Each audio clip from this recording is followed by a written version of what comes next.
죄를 벗어버리라.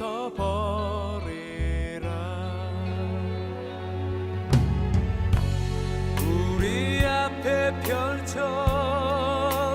삶들을 믿음의 경주니 인내로서 모든 경주들을 힘써 싸워 승리하여라.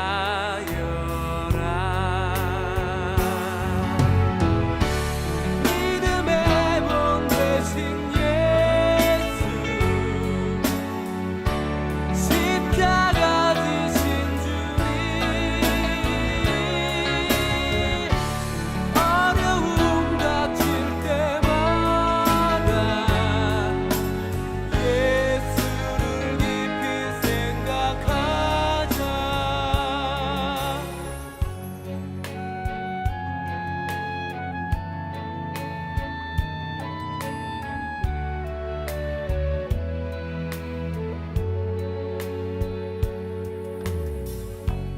구름같이 허다한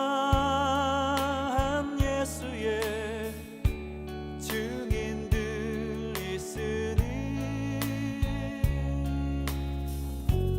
모든 무거운 짐 얽매이기 쉬운 죄를 벗어버리라.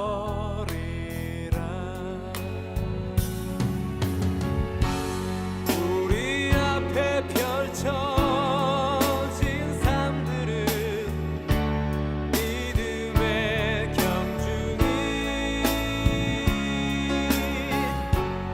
인내로서 모든 경주들을 힘써 싸워 승리하여라.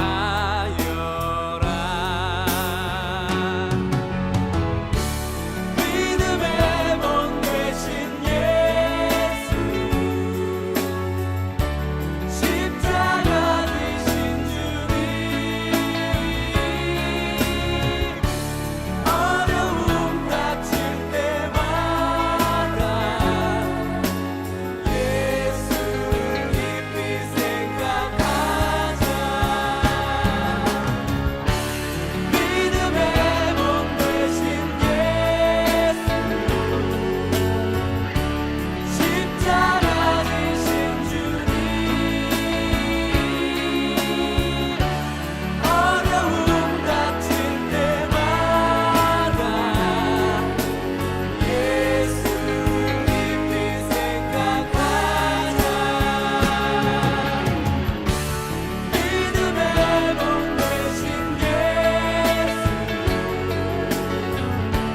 십자가 지신 주님, 어려움 닥칠 때마다 예수를 깊이 생각하자.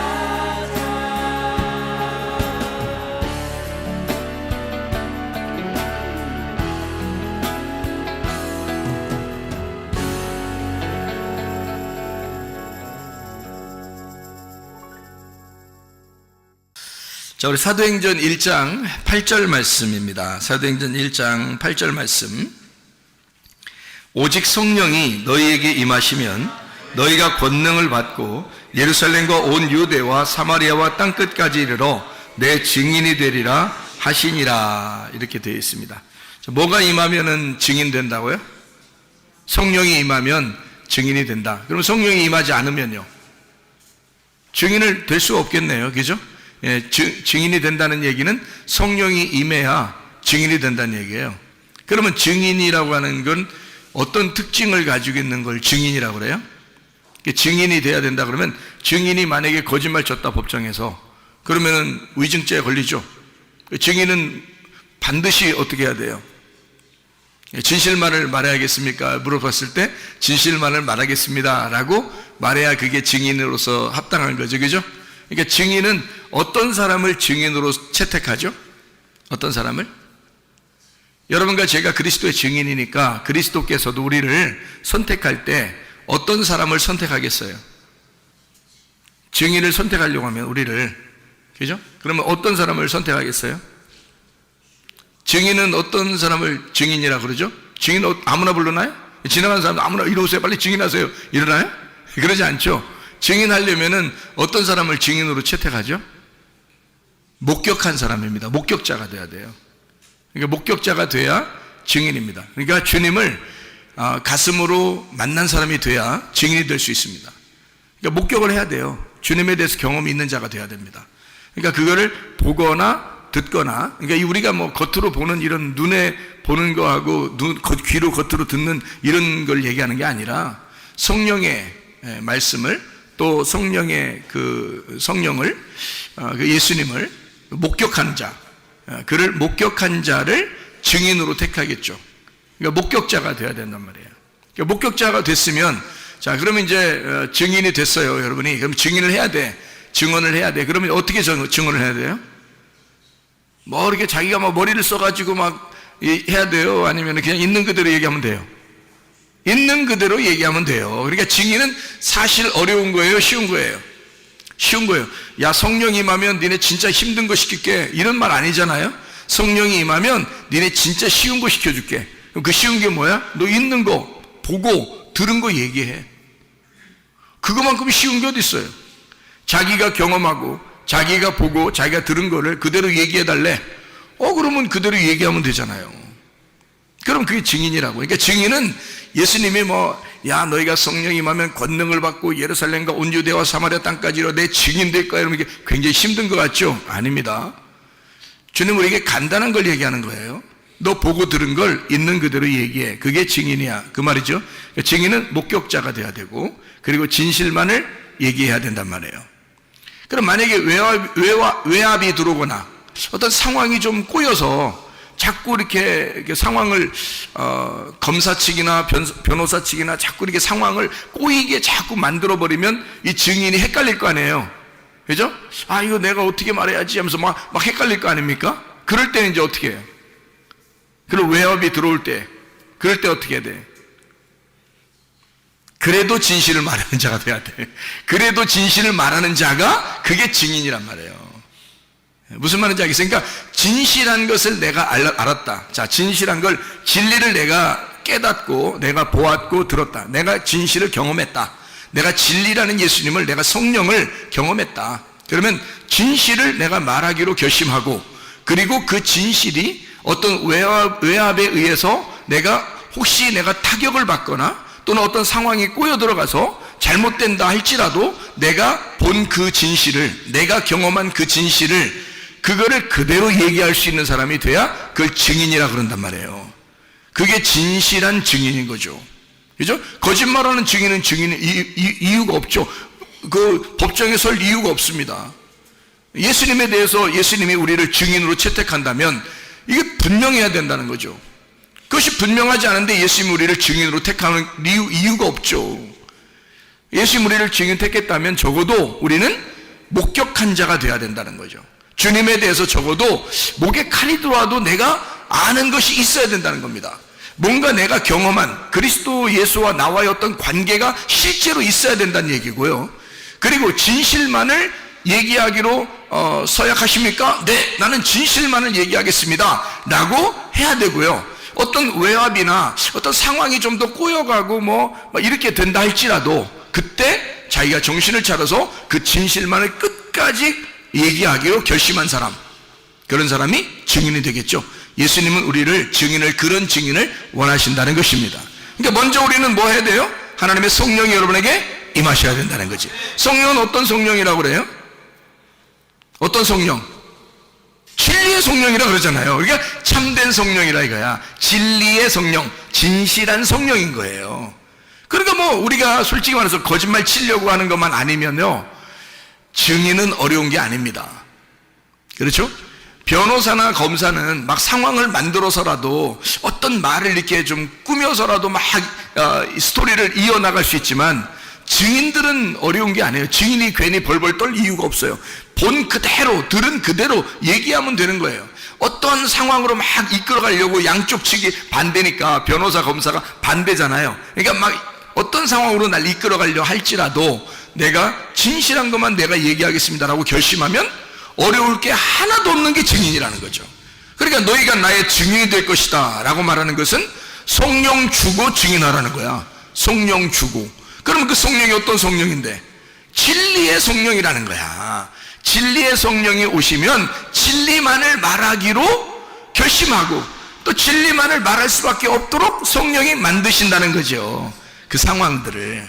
그러니까 증인은 어려운 게 아니니까 우리가 예수 그리스도의 증인으로서 예수 그리스도를 증거하는 자로서 진실만을 말하기로 결심하십니까? 이게 이제 우리들에게 이제 주님이 요구하시는 거죠. 진실만을 말하기로 서약하십니까? 이렇게 되는 거죠. 어떤 상황이 있더라도 말해요. 뭐 군대를 갔다 하더라도, 교회에서라도, 학교에서라도, 직장에서라도 사람들이요, 상황에 따라서 막 바뀝니다. 그 분위기에 따라서 사람이요. 사람들에 대해서 이렇게 얘기하다 보면 다 바뀌어요, 사람들이. 그 사람들이 자꾸 이렇게 몰아가니까 자기는 원래 그런 게 아니었는데 막 몰아가니까 자기도 모르게 이렇게 휩쓸려서 진실만을 말하지 못할 때가 있단 말이죠. 그럼에도 불구하고 주님은 우리를 증인으로 삼았습니다. 이 땅의 증인으로. 그럼 우리는 진실한 것만 말하기로 서약을 해야 되는 거죠. 그게 증인이니까. 근데 그게 어렵다? 안 어렵다. 왜? 성령이 오시면 그분은 진실한 성령이니까. 그러니까 진실만을 얘기하면 되는 거예요. 그렇게 하기로 결심만 하면 되는 거라는 거죠. 자, 예를 들어서 이런 얘기가 있죠. 성경에는 겉과 속에 대한 이야기가 있습니다. 겉과 속. 그러면 겉이라고 하는 것은 어둠을 의미하고 속이라고 하는 것은 빛을 의미합니다. 근데 이 빛이라고 하는 속이 안 나타나요. 겉에 이게 어둠으로 쌓였기 때문에. 그래서 이게 안 나타나는데 이 속에 있는 걸 드러내야 되겠어. 하나님은 이 속에 있는 것을 드러내는 것이 진리라고 그래. 그러니까 여기 성경에서는 진리를 뭐라고 그러냐면 껍질이 아니라 속을 얘기하는 거거든요. 그러니까 속에 있는 내용을 얘기하는 거예요. 그게 진실이라고 얘기하는 거거든요. 그런데 그 진실을 만나지 못했다면, 진리를 깨닫지 못했다면, 하나님의 성령이 그에게 임하지 못했다면, 그러면 이걸 목격한 자가 아니잖아요. 말씀이 잘 모른단 말이에요. 그런데도 그냥 막 말해야 되니까 말을 한다? 그러면 거짓말쟁이가 되는 거죠. 근데 그러니까 사람들이 직업적으로 하는 사람들도 있단 말이죠. 그런데 만약에 진리를 발견했어요. 이 진짜를 발견했어요. 하나님의 성령에 의해서 이 속에 있는 내용을 알게 됐단 말이에요. 그러면 그것만 그대로 설명하면 되는 거예요. 아무 어려움 없습니다.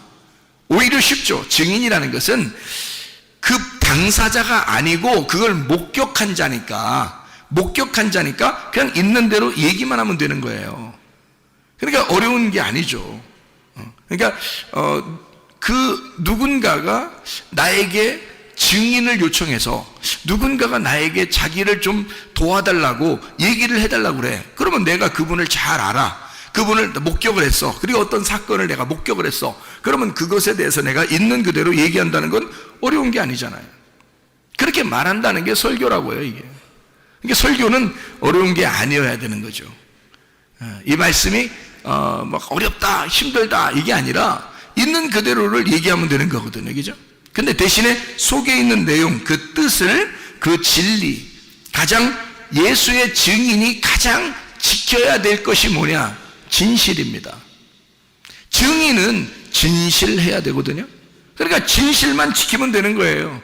그럼 그 진실이 뭐냐 이거야. 그 진실이 진리라는 건데 그 진리가 뭐냐 이거야. 예수의 복음이라는 거죠.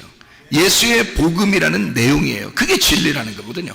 그래서 예수님이 자기가 길이요 진리요 생명이라 그렇게 말한 거거든요. 그러면 그 예수를 그대로 있는 그대로 내용을 설명해 줄 수 있어야 된다. 그러면 보세요. 자, 어떤 게 이제 진리인지 보세요. 향유 옥합이 이렇게 있습니다. 그러면 향유 옥합이 있으면 이게 껍질이 옥합이죠? 그럼 질그릇으로 만들어졌다는 얘기예요. 그럼 그 속에 진리는 뭐예요? 향유라는 거죠. 향유, 냄새나는 향유기죠? 아주 향기로운 냄새나는. 그러면 이 질그릇이라고 하는 게 이 속에 향유를 담고 있단 말이에요. 그래서 향유 옥합이란 말이에요. 그러면 여기서 진리는 뭐야? 진짜는 여기서 어떤 게 더 중요한 거예요? 향유가 더 중요한 거죠. 껍질보다, 그죠? 그럼 이 속에 있는 것이 드러나려면, 진리가 드러나려면 진리를 말하는 것을 누구라고요? 진리를 말하는 자를 누구라고 했다고? 증인이라고 했다고, 그죠? 증인. 그러니까 진리를 말하는 자를 증인이라고 했어요. 그러면 속에 있는 향유가 진리거든요. 그게 복음이에요. 그러면 그 복음을 말하는 자가 있어야 되겠죠? 그걸 드러내야 된단 말이야. 드러내려면 이 껍질이 어떻게 돼야 돼? 이 향유 옥합이니까 옥합이 어떻게 돼야 돼? 깨져야 되는 거죠. 옥합이 깨지면 속에 있는 향유가 드러나는 거잖아. 그럼 냄새가 퍼지죠. 그러면 이게 복음이 퍼진다는 얘기지. 그죠? 복음이라는 그 진리가 퍼지려면 뭔가가 깨져야 돼요.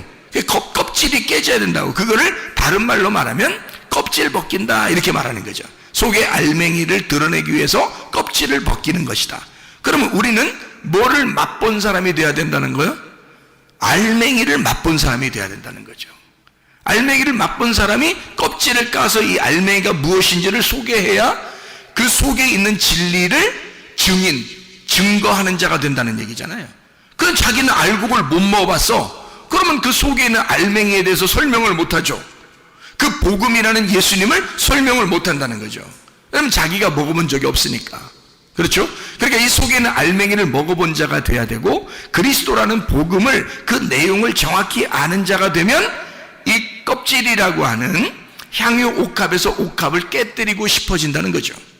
옥합을 깨뜨려야 그 속에 있는 향유가 드러나서 온 방 안에, 온 방에 냄새가 퍼진다라고 하는 건요, 우리의 가정의 냄새가 다 퍼진다는 말이에요. 복음이. 우리 교회의 냄새가 다 퍼진다는 말이에요. 복음이요. 여러분 학교에 가면 학교에서, 또 직장에 가면 직장에서 온 사방에 여러분 복음이 막 퍼진다는 거야. 냄새가 난다는 거야. 그리스도의 냄새를 풍긴다는 얘기예요. 그렇죠? 누구만 깨지면, 나만 깨지면, 나라는 육체만 깨지면 속에 있는 복음이 드러나서 감추어지지 않고 드러나서 그것이 냄새가 퍼지기 시작해. 온 우주에 냄새가 퍼진다 그 말이에요. 그게 방에 냄새가 다 퍼지게 돼 있어. 향유옥합이 바싹 깨져버리면 말입니다. 그거예요. 그죠?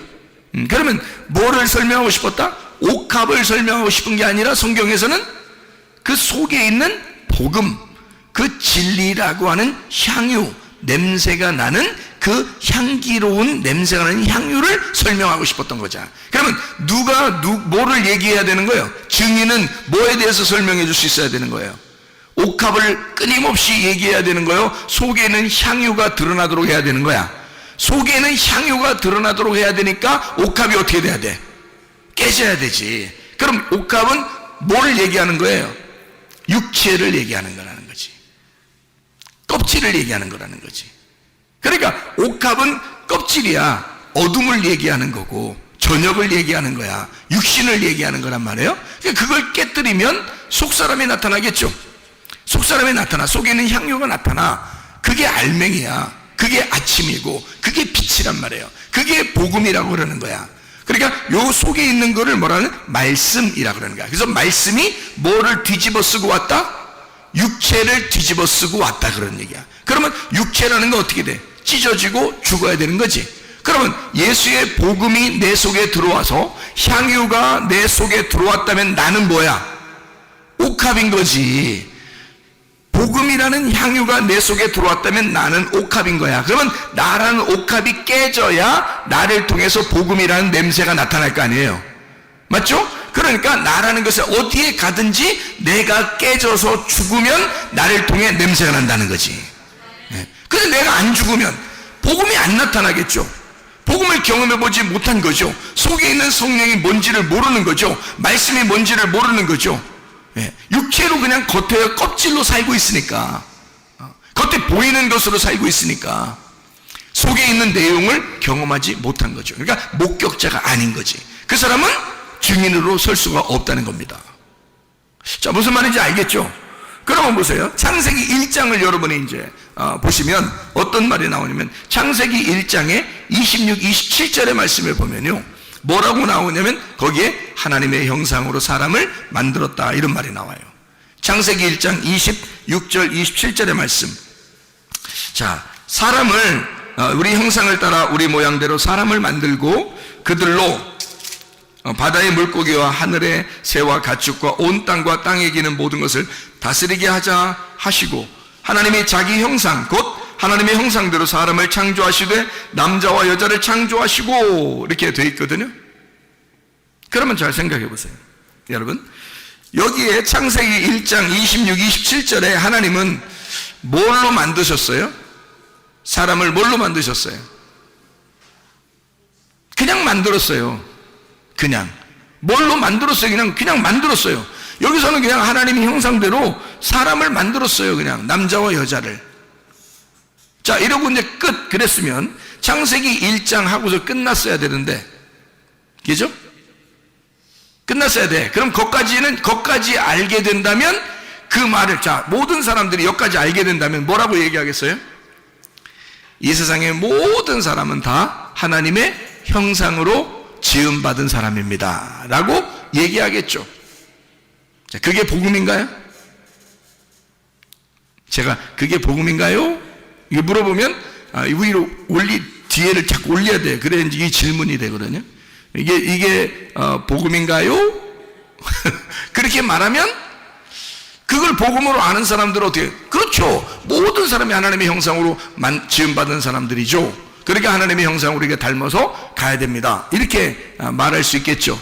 그걸 이제 그렇게 복음이라고 생각하는 사람들은, 그죠? 그러면 창세기 1장에 그 사람을 만든 거하고 좀 다른 게 있어요. 창세기 2장에서. 그렇죠? 그러면 창세기 2장에 5절에는 자기의 그 동산을 경작할, 예배할 어떤 사람을 내가 만들어야 되겠다라고 하고, 7절에 보니까 하나님이 그 코에 생기를 불어넣어줘서 사람을 만들었는데 그게 아담이 된 거예요. 그러면 만약에 창세기 1장에 하나님의 형상대로 하나님이 남자와 여자를 만드셨다, 이것이 복음이라면 그러면 그거로 끝나야 되겠죠. 복음이라면 왜 창세기 2장에 사람을 또 만들어요? 그렇게 하면 이상하잖아요, 그죠? 이게 이제 이 복음이 무엇인지를 설명한다는 거죠. 창세기 1장에는 껍질, 그러니까 겉모습을 설명하는 거예요. 겉모습. 사람들이 다, 이 세상 모든 사람들은 다 어떤 모양으로 어떤 형상대로 태어났어요? 하나님의 형상대로 태어났어요. 이 세상의 모든 사람은 하나님의 형상대로 태어났어요. 그러면 그거로 끝났으면 좋은데 그게 아니고 창세기 2장 5절과 7절에 하나님의 생기가 그 속에 들어가서 이제 하나님의 형상을 만들었어요. 또 그런데 창세기 1장하고 2장하고 좀 차이점이 있었어요. 뭐냐면 창세기 1장엔 그냥 사람을 만들고 라고 써 있어요. 그러니까 인간들은, 모든 사람들이 예수님을 믿든 안 믿든 간에 모든 사람이 아기를 낳아요. 아기를 낳는 그 자체가 뭐예요? 창조입니다. 엄마 아빠가 이 아이를 출산함으로써 창조한 거거든요. 그럼 그 창조했다고 해서 다 천국 가나요? 다 하나님 닮았나요? 그렇죠. 다 이건 형상적으로는 하나님 닮았어요. 형상적으로는 하나님 닮았는데 진짜 하나님 닮은 사람을 하나 만들었어요. 그게 창세기 2장이거든요. 진짜 하나님 닮은 사람 하나 만들었는데 왜 하나님을 닮았다고 얘기하냐면 이런 겁니다. 이게 이제 좀 차이점을 한번 보세요. 창세기 1장은 하나님을 닮은 형상, 하나님의 닮은 형상이죠. 하나님의 모양대로 만들었습니다. 사람들을요. 그러니까 모든 사람은 그렇게 태어난 거예요. 다. 근데 창세기 2장에는 하나님의 형상대로 만들었을 뿐만 아니라 그 속에 뭐가 들어갔어요? 생기가 들어갔어요. 그 생기가 뭐냐면 영입니다. 영. 우리가 성경에서 말하는 영 할 때 그 성령을 얘기하는 거예요. 그게 이제 생기거든요. 성령, 영을 얘기해요. 영은 말씀이거든요. 말씀. 영은 말씀이고 생명입니다. 그러니까 하나님의 생명이 들어갔다는 얘기예요.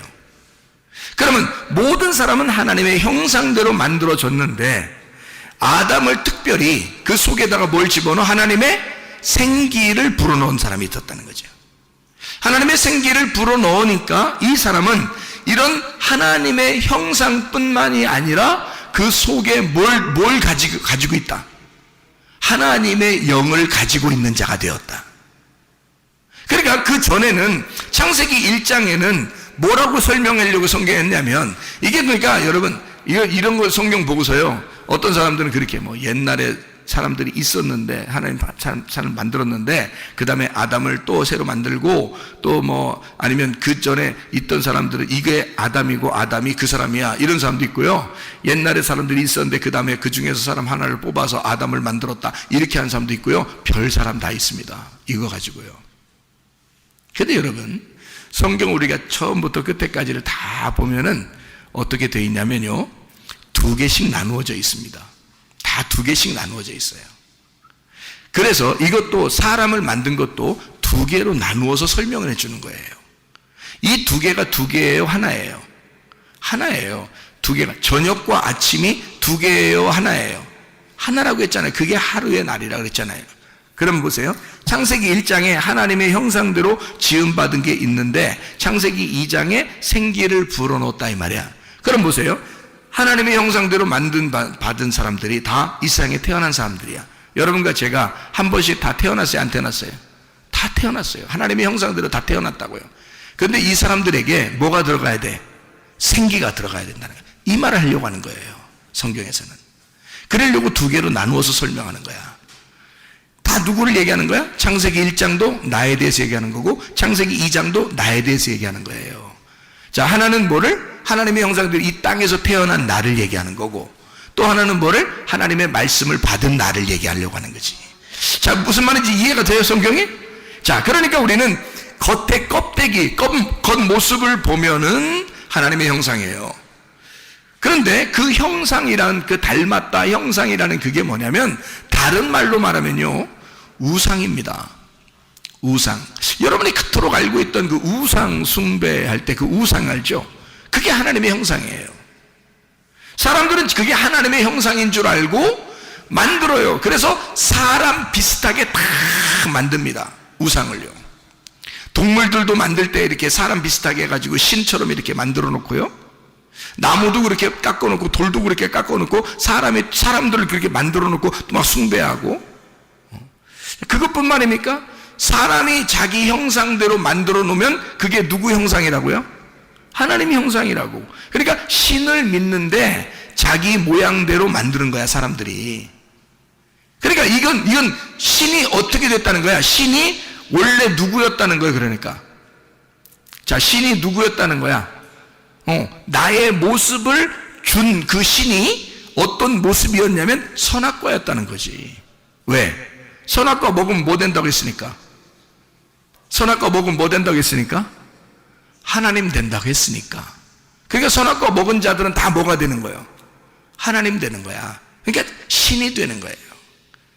그러니까 자기가 신이 되니까 이 껍질 모습으로 하나님의 영이 들어오질 않았는데, 하나님의 영이 들어오질 않는데 선악과를 먹어서 하나님의 형상을 입었다 그러면 이게 뭐가 돼? 우상이 되는 거예요. 사람 모양을 가진, 그 사람 모양도 하나님 형상입니다. 사람 모양도 하나님 형상이라고 나왔잖아요, 성경이죠. 그러니까 사람 모양을 가진 하나님을 섬기는 거죠.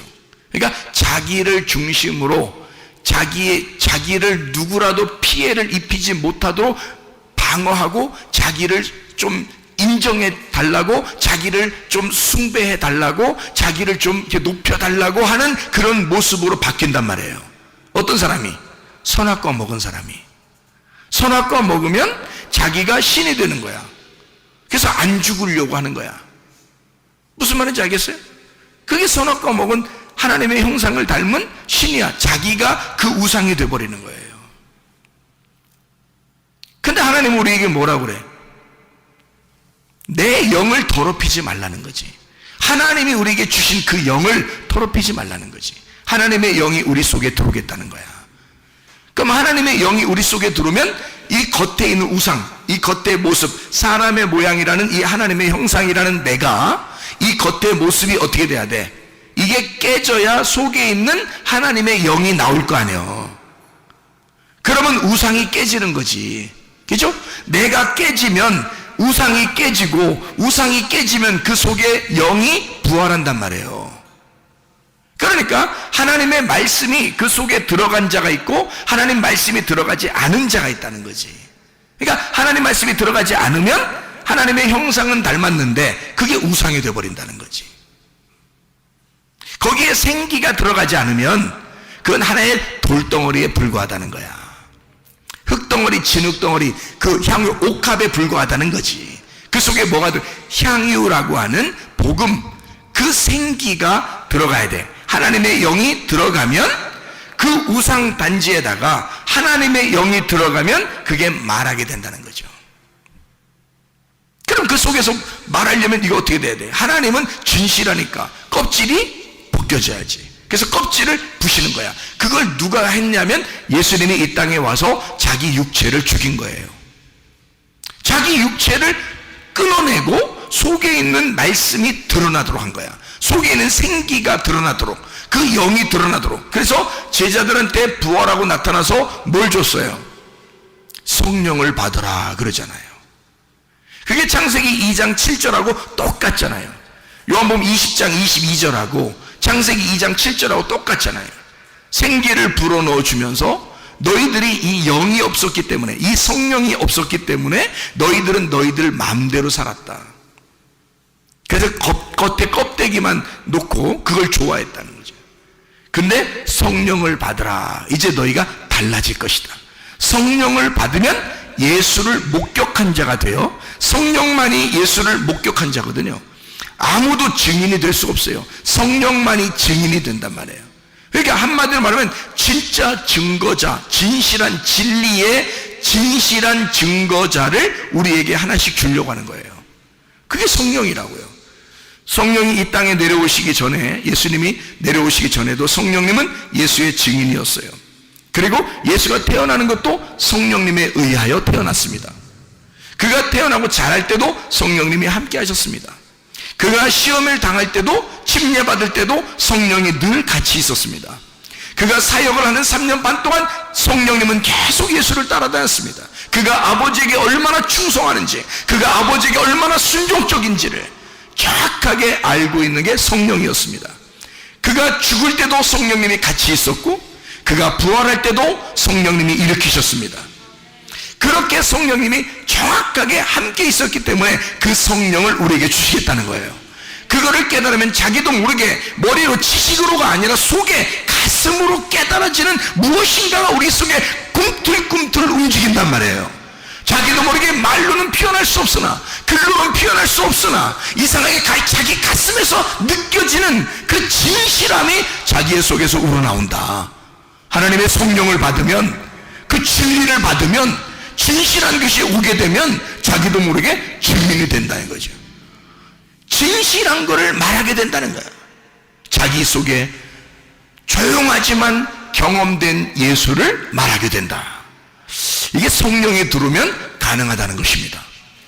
자, 어떻게 성령이 들어온다? 하나님이 호흡해 주시면, 하나님이 말씀하시면, 그러면 우리에게 성령이 들어온다. 자, 언제 말씀하고 있나요? 지금 여러분에게 말씀을 하나님이 하고 계시면, 여러분의 가슴 속에 말씀이 들어오기 시작하면 하나님의 성령이 들어오기 시작한다. 왜? 말씀이 성령이니까, 그 성령이 영이니까, 그 영은 생명을 가지고 있으니까, 살아있으니까 여러분 속에 성령이 들어와 하나님 말씀이 들어간다면, 그게 사실이라면 그 성령은 여러분을 가만 놔두지 않을 것이다. 반드시 증인으로 사용할 것이다. 어디에 가든지 성령의 증인으로 사용할 것이다.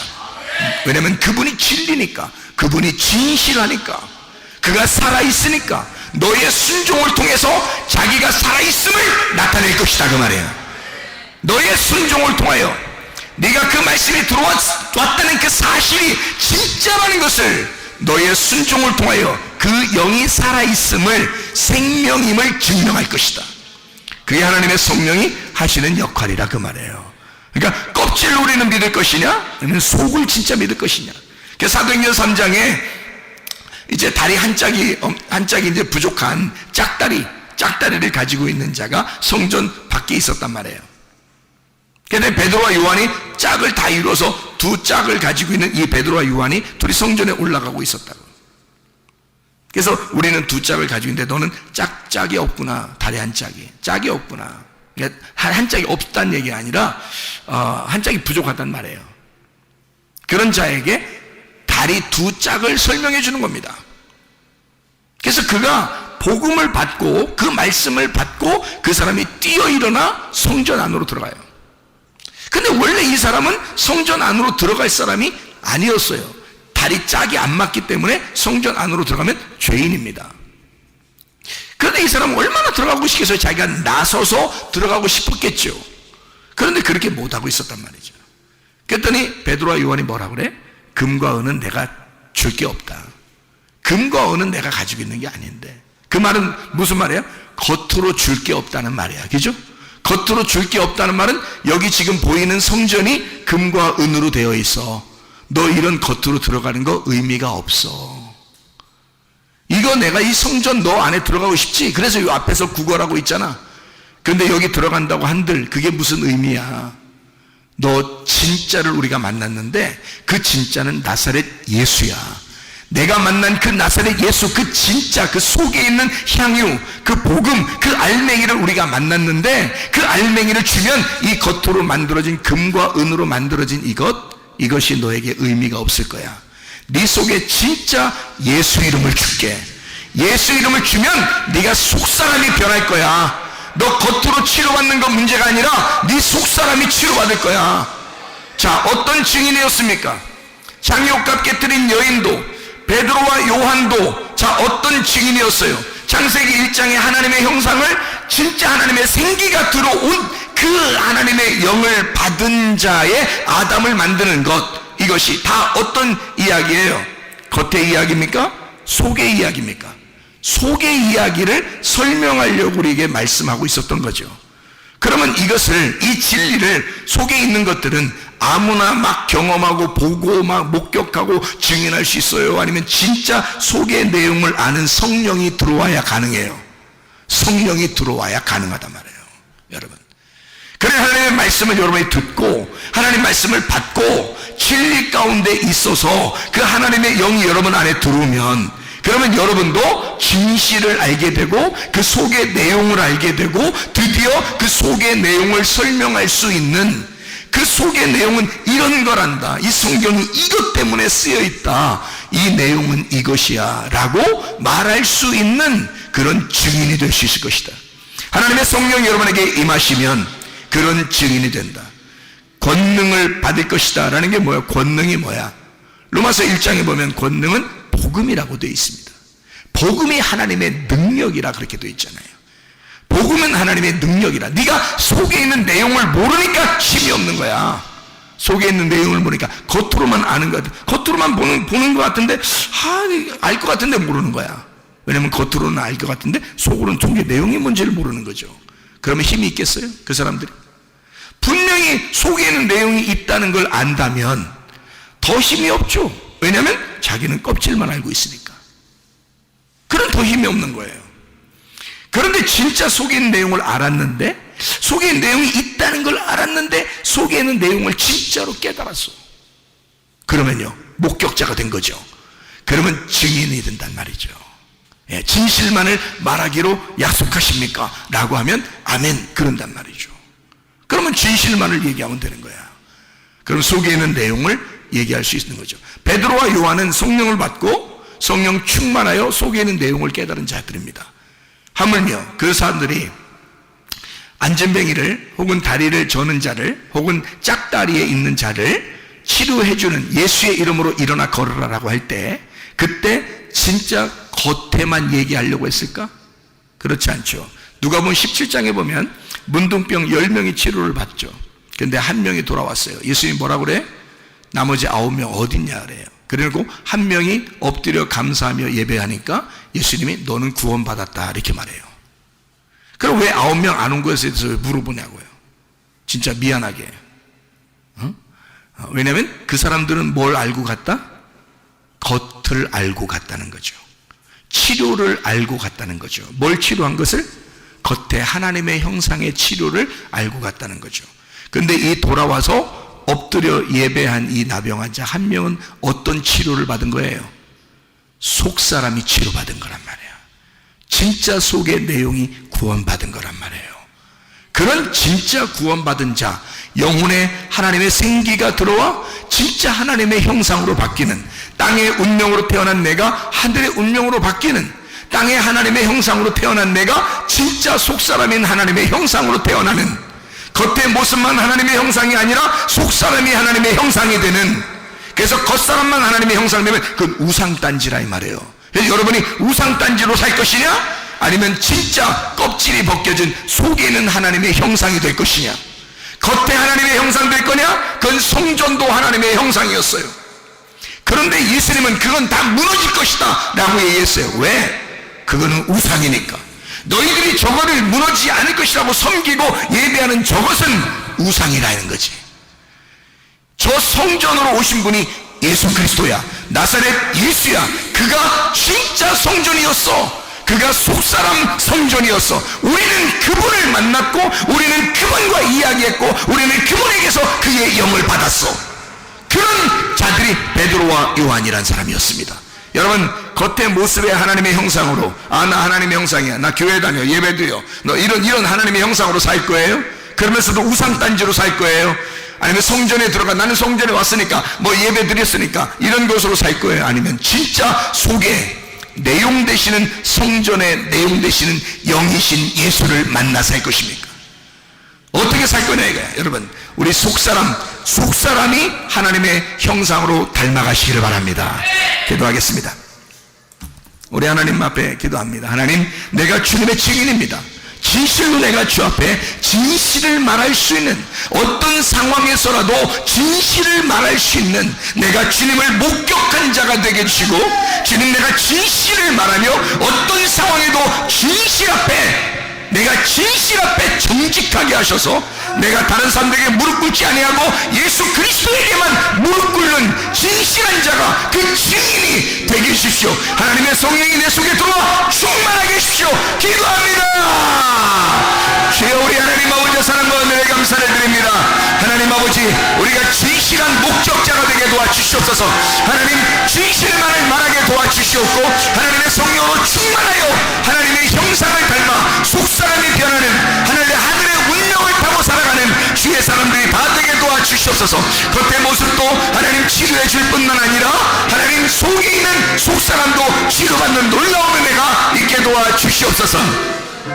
비염은 떠나갈지어다, 아토피 떠나갈지어다, 의장병 떠나갈지어다, 어지럼증 떠나갈지어다, 두통은 사라질지어다, 류마티스 관절은 떠나갈지어다, 어깨 통증은 사라질지어다, 허리 디스크, 목 디스크 떠나갈지어다, 심장병 떠나갈지어다, 각종 종의 암덩어리 떠나갈지어다, 감기 몸살 온전해질지어다, 협착증 떠나갈지어다, 건선피부 온전해질지어다, 이명은 사라질지어다, 자연의 질환 온전해질지어다, 식도염 사라질지어다, 전립선 온전해질지어다, 요로로서 떠나갈지어다, 우울증, 불면증, 공황장애, 불안, 초조, 두려움 다 떠나갈지어다, 음란거지, 돈술, 미움, 욕심명 다 떠나갈지어다.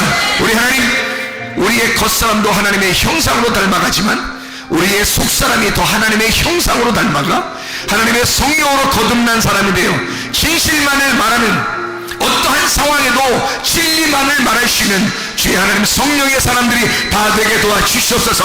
예수 그리스도 존귀하시는 바들에게 올려옵나이다. 아멘.